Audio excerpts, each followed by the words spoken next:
So here's Premiere Pro 2020. I have that clip on the timeline, and if I want to speed it up, I would use this one, speed duration. Control R is the hotkey for this. And I can type in, let's say, 200 for 2 times speed, and okay, the clip was sped up, but the text was not sped up. So now the texts are out of sync with the video itself.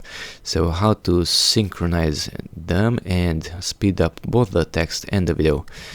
Because if I select just the text, Control R for speed duration, I cannot type in 200 there. So first of all, select them with the selection tool, both the text and the clip. Right click on them and nest first of all.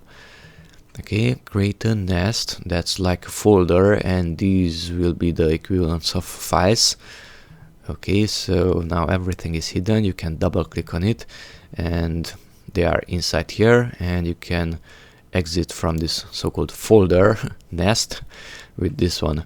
So now you exited, and now you can go here to speed duration, and now you can type in, let's say, 200, and okay, now this was sped up, and if you enter into there, now these are visible and they are not out of sync. So not only this one was sped up and that left there, but both of them, both the text and the video also.